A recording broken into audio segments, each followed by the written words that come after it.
All right. So we have another one from Carl B. Any of our thoughts on the 2010s all-decade roster?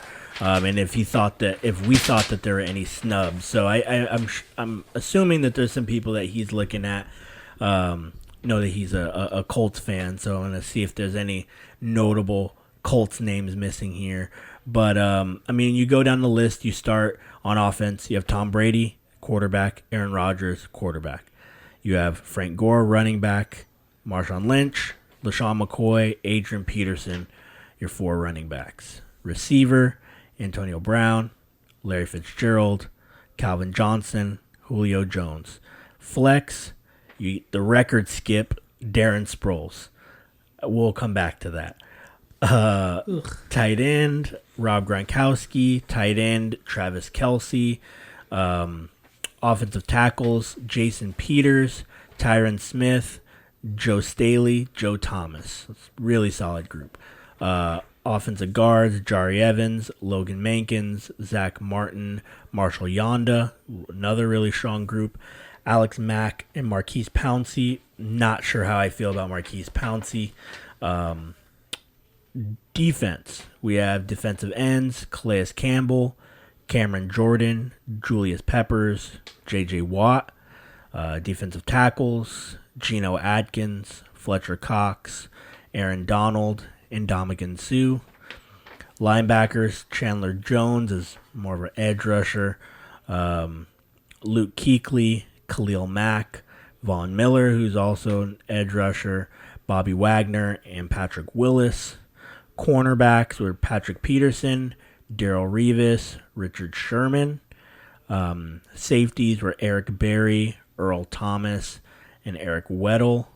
Then there's a specific DB group for more of your hybrids and slot corners, Chris Harris Jr., Tyrann Mathieu. Then you had your specialists, Johnny Hecker, Shane Lechler, Steven Gotskowski, or those were both punters. Steven Gotskowski and Justin Tucker were your kickers. Yeah, that's Jamar's boy, Gostkowski. Punt return, we had Tyreek Hill. Punt return 2, we had Darren Sproles. Kickoff return, we had Devin Hester. And then we had Cordell Patterson as a second kickoff returner. And then lastly, we had coaches Bill Belichick and Pete Carroll. Let's start on offense. Any glaring things that were out of the ordinary for any of you guys? What the fuck is Darren Sproles doing twice on an all-decade team? Hey, that guy Not once, twice. That guy got me a lot of fantasy points. So For what season? Tell me what season. He had one season which he had 1,000 total yards. You probably played him. You probably played him another season when they had him on the franchise tag for the Chargers, and he had like 1 or 2 really big runs, and they were like, "This guy's gonna be a franchise running back." And he's on somebody else's team now. That's why. One season with 1,000 total yards. One season with 10 total touchdowns. Not the same season. And I think people have to realize that when you're talking about offense, this is not a scrimmage yards thing. Like, if he wanted to be in the specialist position, I don't really think we would have a problem with. No, like punt return. Yeah. Like I go, well, what is he doing on here? Yeah. So I went through his stats and I'm like, I got to go through the All-Pro teams, and then like punt return, there's just not really enough of consistently, good players year to year because you're hoping good players are not punt returning every season. Right. Tyreek Hill had a good seasons. Patrick Peterson had one really good season as a punt returner. They took him off. There's a lot of guys out there who just had, a season or 2 and they're off. Right. So, I'll give you the one. At what point in the history of football, if we're going to talk about the last 10 years of football, do we have to mention Darren Sproles? Nah. Nope. Yeah, he was cool. Little man. Jamar, he was barely on your team in the 2010s. Yeah, okay, little man, he got some yards. Like, he was running around scared. Like, he was an interesting player. Like, all these other players at least make sense, right? Darren Sproles? I mean, it's unbelievable. Yeah. So I think that starting at the top, we're looking at Tom Brady, Aaron Rodgers. Those are two big ones. I think. I mean, I'm not even sold that Aaron Rodgers should be on this. What do we think about Drew Brees? Well, that's just a. Well, I mean, I looked up because that was my thought is that Drew Brees should be in there. But you look, there's a website you can compare year-to-year stats for the last 10 years, and Rodgers outperformed Drew Brees in everything except for yards, or almost everything except for yards. Aaron Rodgers has more playoff wins. You know, they're the same amount of Super Bowls. Aaron Rodgers has won more games, has won more playoff games, has had, thus less losses, has a higher completion percentage, has less interceptions. So, you look at strictly numbers, and you're like, everything except for yards.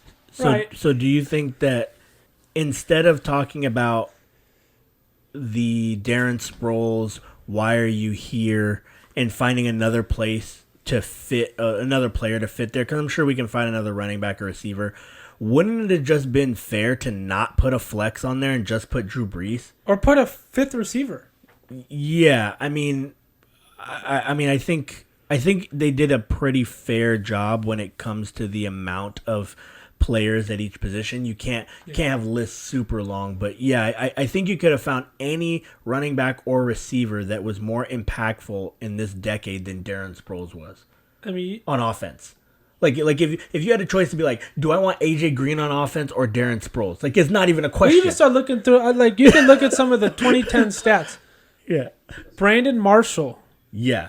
At the end he wasn't even playing, but him, Demaryius Thomas, AJ Green, Dez Bryant, Jimmy Graham, Dez Bryant. Jimmy Graham is somebody you can talk about over Travis Kelce, and I love Travis Kelce. I had that thought too. Yeah, because Travis Kelce, that's a recency thing. Yeah, he's been very, very great over the last 5 years. But and I'm not a huge Jimmy Graham fan either, because he hasn't been good over the last 5 years. But for a small stretch of time, it was Rob Gronkowski, Jimmy Graham, Jason Witten was there based on purely on consistency, and then almost everybody else. Right. And Jason Witten could have been on here.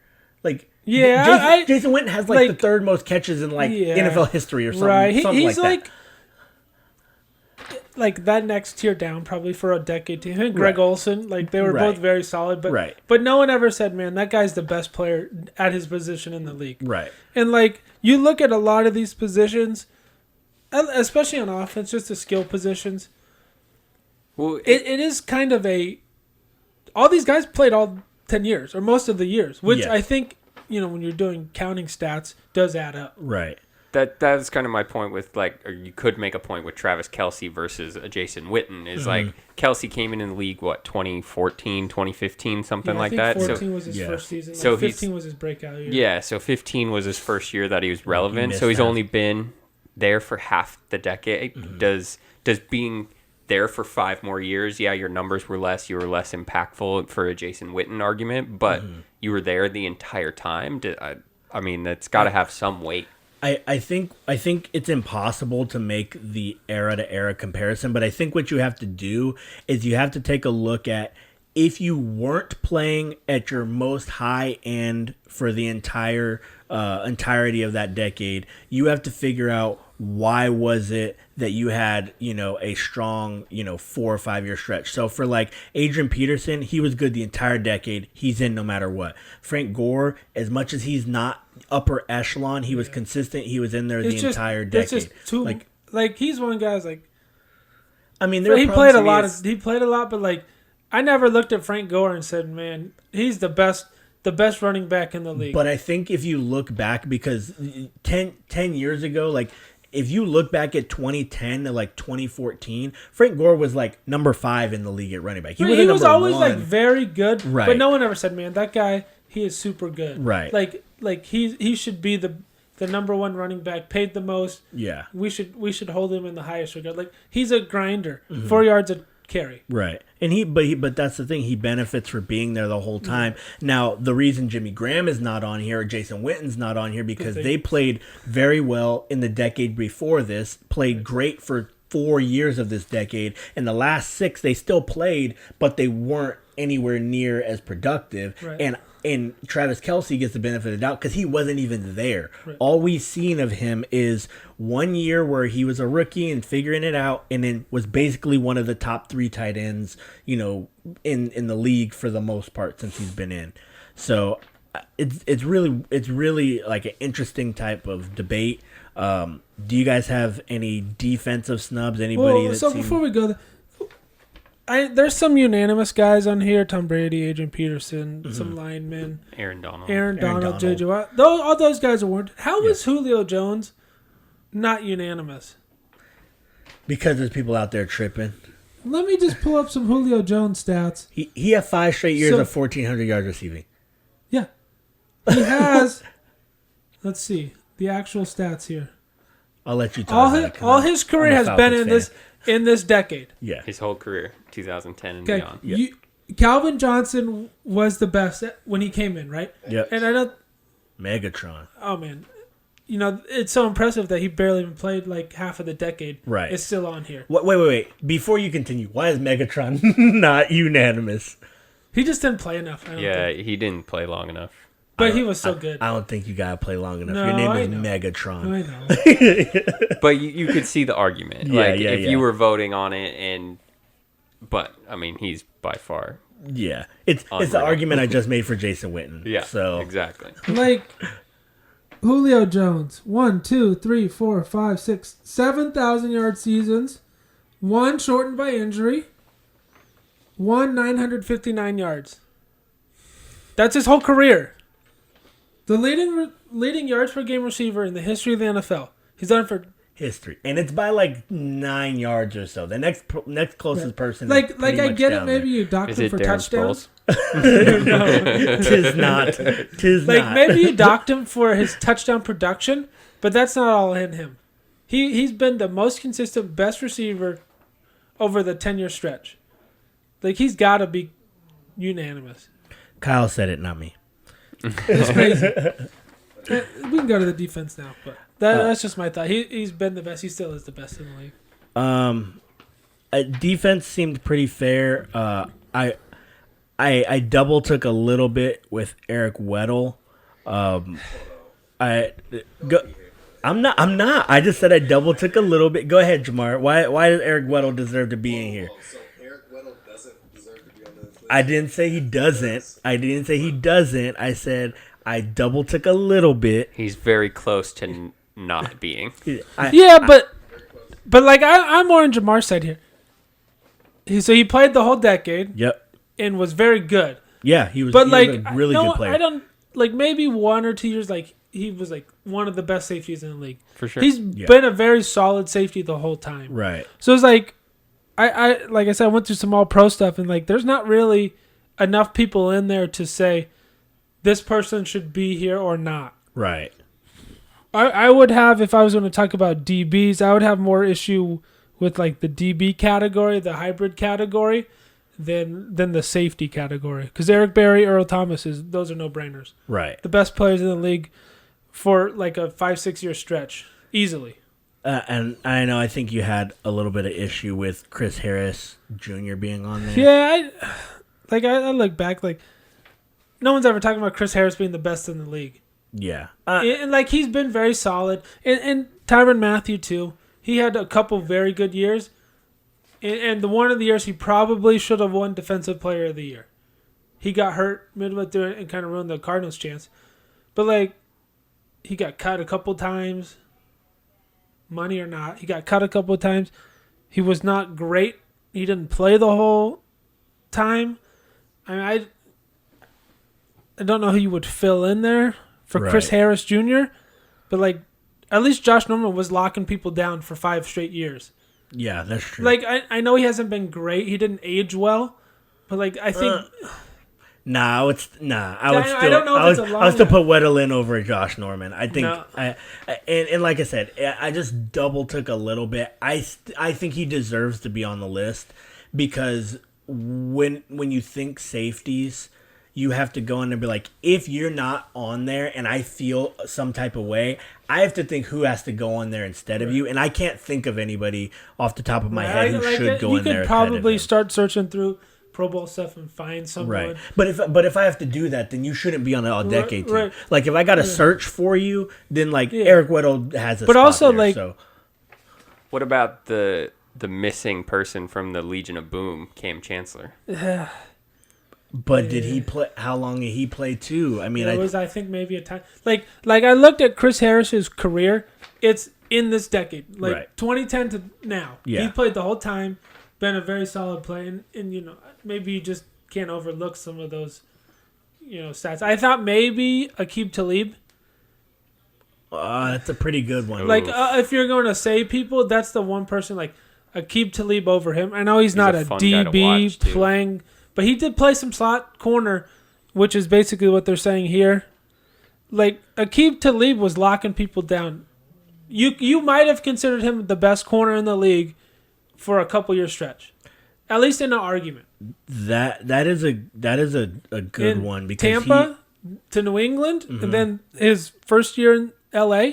I mean, there was not many players better than him. Yeah. I mean, getting the pick sixes, being always willing to tackle, always willing to take the number one assignment. That's a pretty good one right there. I think lastly for me, I'm going to leave the specialists alone. I think I'm not a huge proponent of kickoff and punt returns. Tyreek Hill has been in the league for 3 seasons. And he returned punts for one.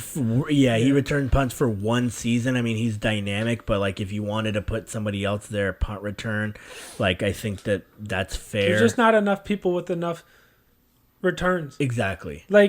Kickoff return is different now, and yeah, Devin Hester and Cordell Patterson, really, those were both before that kickoff thing came in. right. You know, Sproles, if you look at his punt return stats, you could give it to him because he scored, I think it was 5 touchdowns over the 10-year span as a punt returner. Right. But he hadn't returned punts in 6 seasons. Right.